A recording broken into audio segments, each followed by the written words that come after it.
Amici bellini, non sto nel giardino di casa, sto a New York, ci siamo presi una pausa di riflessione prima di cominciare a suonare, mi sto proprio tutto... Allora, la pausa della riflessione se l'è presa anche il Napoli. Io ovviamente voglio i vostri commenti più che mai questa volta, perché vedendola sul cellulare, attacca e stacca, non posso giudicare la partita. Ho visto pezzettini, ho visto il gol, poi vai a fare il sound check, quindi non posso proprio giudicare la prestazione. Però mi potete dire se è sbagliato dire che la partita si è messa proprio nel modo in cui Mourinho poteva augurarsi, perché segnano subito, di conseguenza si possono mettere là ad attenderci e noi ci dobbiamo scoprire, eccetera eccetera. Allora, partiamo da un presupposto, una cosa che ci tengo. Credo sia normale, credo che sia fisiologico pagare gli sforzi. Ecco, quando poi noi diciamo le assenze, la squadra in campo va benissimo, è in grado di fare grandi partite, gatto morto, gatto vivo. Però se non hai mai un momento per staccare le partite tutte consecutive e ti trovi che non hai niente in panchina praticamente per riprendere anche una partita che va male, si pagano gli sforzi. Io nel video di oggi vi parlavo di McTominay ed è un caso, è un caso assoluto, e io vi ho detto forse, ma perché pensavo che stesse male, e al di là del fatto che sia mezzo infortunato, giocare sul dolore o no, a un certo punto la brillantezza la puoi anche perdere. Sono esseri umani, lo dobbiamo accettare. E quindi, guarda caso, è un mezzo colpo di testa di McTominay che poi apre le danze, perché non riesce a tirarla via, a spazzarla. E proprio su McTominay ho visto, quando ho riacceso, insomma, vari cross che arrivavano dall'esterno, e lui che ha provato una volta col piede in allungo, una volta il colpo di testa. Lui che è uno così elegante, un atleta così elegante, sembrava goffo. Quindi niente contro McTominay, però nella gestione, ecco, io stavolta, pur non potendolo ascoltare Conte, che magari parlerà e ci dirà che, e voglio sempre ascoltare il mister quando ci dice delle cose, ma io questa volta avevo detto: perché non metti Vergara? Non vorrei sovraccaricare McTominay, ed è l'unico che mi veniva in mente. E leggendo anche il gruppo degli amici bellini, pare che Vergara sia almeno entrato bene. Ho visto anche fargli un fallo cattivo, cioè nel senso, te ne stai andando? No, ti falcio da dietro. Quindi c'è personalità, c'è attaccamento alla maglia, c'è anche tecnica, perché gioca bene a calcio. E lo so che la Champions è un'altra cosa e che non tutti se la sentono di buttare dentro, tra virgolette, i giovani, perché non ha 17 anni Vergara, tra un po' ne fa 23. Quindi le può giocare queste partite, e se a un certo punto, non dico quello esasperato di Italiano, un turnover scientifico che non ha importanza se sei in forma, devo girare, devo ruotarli. Non me la sento di dire dovevi mettere Lucca per far riposare Højlund, non ce la faccio. Alcune sensazioni mi facevano dire: facciamo fare un turno di riposo a McTominay, perché Elmas almeno aveva giocato meno all'inizio e quindi poteva continuare a farne un altro. È un caso che proprio McTominay sia protagonista e negativo di quella cosa là. Poi ovviamente dopo il rimpallone serve altra attenzione, perché mamma mia che rumori, New York, i rumori.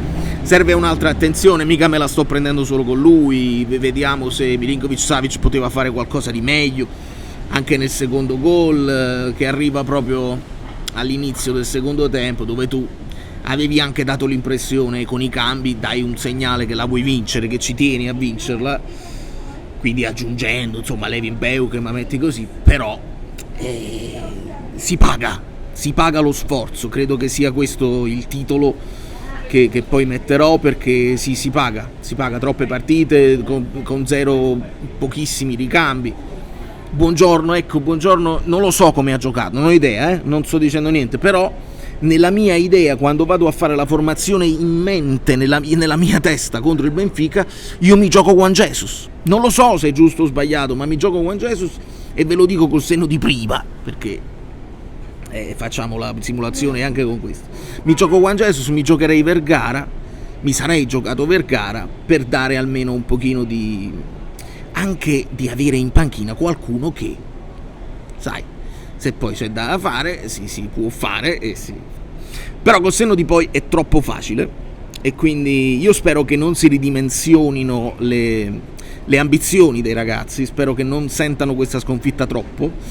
Mourinho ce l'ha incartata sicuramente, la rivedrò, faremo analisi sicuramente, voi datemi una mano, però è pesante perché in alcune partite dovevamo fare più punti, adesso le finali, mancano 2 finali, il Copenaghen e il Chelsea, e mo col Chelsea l'Atalanta l'ha battuto, quindi nessun alibi, si può battere il Chelsea, è difficilissimo, ma come si può battere il Copenaghen, si può battere il Chelsea, si poteva battere qualcun altro, forse ci sono squadre che dici non siamo proprio all'altezza, la differenza è talmente alta, ampia, però anche col Benfica, che tu dici magari c'ha meno nome di un Manchester City, però ti aggrediscono forte, ti giocano contro, sono ostruzionisti.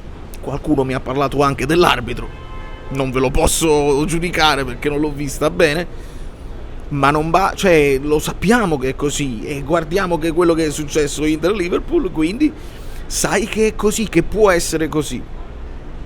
Quindi niente, lo sapete che io ci tengo moltissimo alle coppe, quindi sono deluso, immagino che parecchi di voi dicevano non ce ne fotte, usciamo dalla Champions, ci concentriamo sul campionato perché il Milan non ha le coppe, eccetera eccetera.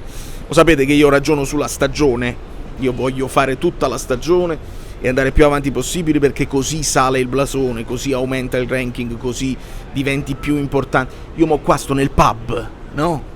C'è il Leverkusen in TV. Leverkusen Newcastle, perché poi le squadre inglesi magari preferiscono. L'altro schermo Real Madrid, Manchester City, il Napoli non ci sta, il Benfica, Napoli, meno blasone. Però il Benfica è una squadra storica, non lo possiamo sottovalutare.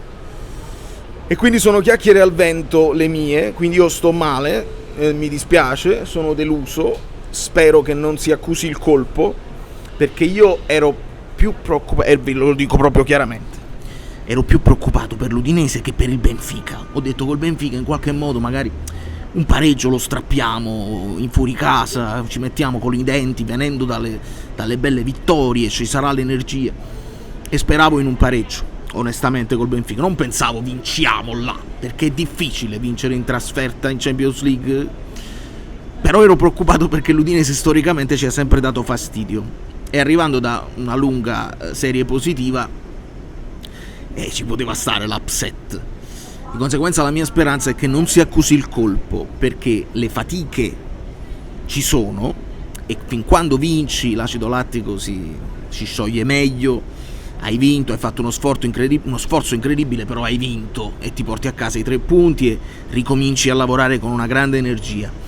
Quando fai lo sforzo, perché lo sforzo sicuramente lo hanno fatto, anche perdendo magari duelli, visto insomma alcune fasi in cui tu ci hai provato e non ci riesci, stanno tutti contro, stanno tutti dietro, ti aspettano, lo sforzo sicuramente c'è stato lo stesso e pochi si sono riposati, quindi io spero che non ci sia un contraccolpo. Poi penseremo, quando si riaprirà la Champions, penseremo a quelle finali, ma adesso dobbiamo riprendere subito, perché altrimenti si farà tutta una narrativa, una narrazione che non posso sopportare. Adesso Conte lo sentirete sicuramente lamentarsi delle assenze che ci sono, che si fanno sentire. Lui lo ha fatto a onor del vero anche dopo le vittorie, e ci ha in qualche modo avvertito che non potevamo pensare di fare filotto infinito per tutte le partite, si perde. Quindi io sto male, però non giustifico, però capisco che lo sforzo a volte non ti porta a nessun risultato.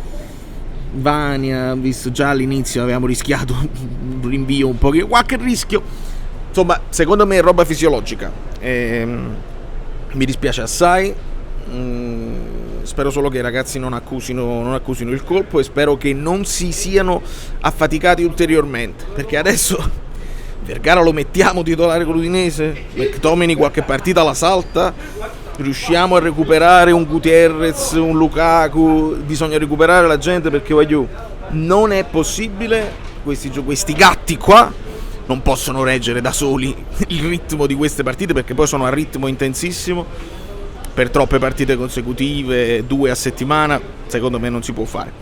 Di conseguenza, da New York, dal casino, da un rumore incredibile e tutto, io vi abbraccio, vi chiedo scusa che non ci posso essere, dovevamo farci un po' di terapia di gruppo, ma questo è. Scrivetemi nei commenti se è colpa dell'arbitro, è colpa di Conte, è colpa dei calciatori, è colpa di Mourinho, è colpa, oppure se non ci sono colpe e a volte il calcio è così.